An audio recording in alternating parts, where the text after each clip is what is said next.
Ooh, she never go. Ooh, she never get. Oh. I like that. She don't even need me to buy.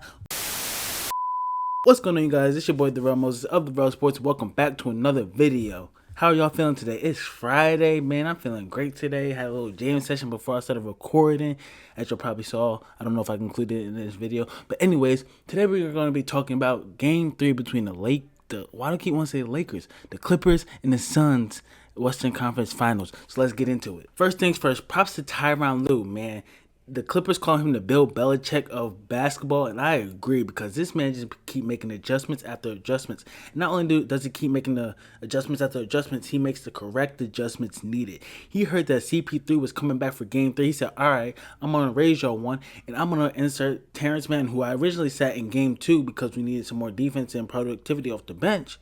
He gonna take Marcus Morris out of the starting lineup, reinsert Terance Mann. That way he can guard Terance Mann, and that way Patrick Beverly can stay on Devin Booker, and this plan worked phenomenally. So props to Tyronn Lue. He's a great head coach. A lot of people have been saying, if you don't believe it now, if you ain't believe it then, you best believe it now, because Tyronn Lue is a great coach, especially when it comes to making adjustments. If you're a coach and you can't make adjustments, then you might as well not even be coaching. Speaking of these adjustments, the Clippers held CP3 and Devin Booker to a combined 10 of 40 shooting. 10 of 40 shooting. The star backcourt of the Phoenix Suns got held to 10 of 40 shooting. That's all Tyronn Lue, and that's also props to Patrick Beverly and Terance Mann for stepping up and taking the challenge. Patrick Beverly has been harassing Devin Booker all series long. Yeah, Devin Booker went off for 40 in Game 1, but he struggled in Game 2, and guess what? He struggled last night. Patrick Beverly has been playing phenomenal defense on them. I just can't believe that they held them to just 10 of 40 shooting. They missed 30 shots last night. 30. That is just, they missed as many shots as they did scoring the ball last night. CP3 and Devin Booker scored 30 points total last night, and they missed 30 shots last night. What they did last night is what we all been expecting them to do ever since Paul George and Kawhi Leonard arrived in LA last year. This is what they were supposed to do, be called Clamp City, LA Clampers. LA Clampers was in town last night, man. Their defense was just phenomenal last night. They should be up 2-1, but we all know what happened last game. But it is what it is. You move on, you move on to Game 4 and try and win that to even the series before y'all go head back to Phoenix. Because I definitely don't want to go down 3-1 heading back to Phoenix. That's a no-no. I don't care how great Tyronn Lue is at making adjustments. That's just not a great look for them. So props to the Clippers defense. Props to Tyronn Lue.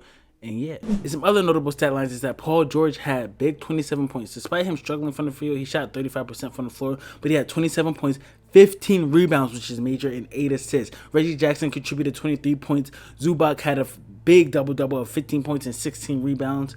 That is just, the LA Clippers just played phenomenal last night. Zubac literally did what he was inserted into the starting lineup to do, and that's cancel out DeAndre Ayton. 15 and 16. What more can you ask from Zubac? He did amazing last night. And like I said earlier, Pat Bev, Terance Mann played great defense on CP3 and Booker. The Clippers overall just really were tenacious. If I'm the Suns, I am not sweating this loss whatsoever. You're still up 2-1, even though technically y'all should be down 2-1. But Paul George had to miss those 2 free throws at the end. It is what it is. Y'all still up 2-1 with a chance to win your 3rd game in LA, and then head back to the Valley for a chance to close out in 5, which is what I think is what y'all should strive for. Really, y'all don't want to see a Game 6, because you don't want to see that at all. So win Game 4, go back to the Valley, win Game 5, and guess what? Y'all in the NBA Finals. But like Mike Williams said last night in the locker room after the game, the Clippers, they just got outplayed last night. The Clippers played better than the Suns last night, and that's just what it is. No discredit to the Clippers whatsoever. They played phenomenal, but the Suns just played horrible. They just got outplayed last night, and that's the way the chips fell. But another reason why I'm not stressing is because your star players are not going to shoot as poorly as they did last night every single night. CP3 and Devin Booker are not going to have that type of performance every single night. So that's why you just take this one on the chin and move on. See, this was CP3's first game in 11 days, and Devin Booker's literally playing with a broken nose that was broken in 3 places, and he was playing with a mask on. I don't think people realize how hard it is to actually play in the mask. Granted, it's some basketball myth that it brings out the alter ego and the best players and allows them to take their game to the next level. That is just some basketball myth, and it has happened before. Look at Kobe, look at LeBron, look at Kawhi. Yeah, it has happened before, but It's hard to play in a mask. Now, granted, Devin Booker did have a clear mask on, so allow him to see his peripherals a little bit better than the black mask. But overall, it's still hard to play in a mask. Like, you can't really see, like, it mobilizes you. It is what it is. So Devin Booker struggled. We didn't get that mask Booker we was all hoping for. But shout out to the Clippers defense. Shout out to Patrick Beverley for not giving us that mask Booker we was all hoping for. I know I was rooting for. I even posted on my Instagram like, mask Booker has arrived. And then he came out and shot 24%. For Kobe. But on top of Devin Booker and CP3 struggling, the Suns lost their top scorer from game 2 in Cameron Payne due to an ankle roll early in the game. So not only is CP3 struggling and Devin Booker struggling, you had nobody else to pick up the slack in scoring because your leading scorer from last game is out. And granted, DeAndre Ayton is nice, but he's not no real Hakeem Olajuwon to where you can just give him the ball down low and he can go get you a bucket every time. No, he gets most of his buckets off the pick and roll, alley-oops or dump off or offensive rebounds.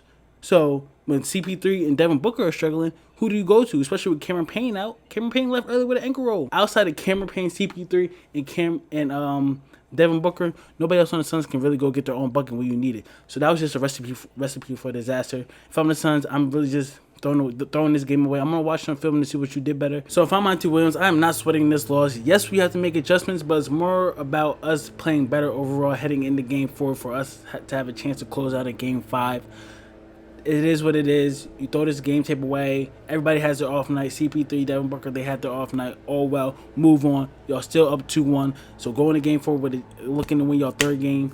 And yeah. But with that being said, that is all for this video. I hope you guys enjoyed it. If you guys did, please give it a thumbs up. Also subscribe for more and hit that bell notification so you don't miss another post. I'm trying to get these videos to y'all every Monday through Friday, but we'll see how that goes. You know, I've been having problems with Adobe Premiere lately, and so yeah, we'll see how that goes. Hopefully I got it to work. I think I got it to work finally, but we'll see. But other than that, let me know down in the comment section below, what are your thoughts on game 3 between the LA Clippers and the Phoenix Suns? Give me your thoughts down below. But also, who do you have for game 4? Let me know that down in the comment section below. And until next time, I'll see y'all. I like that.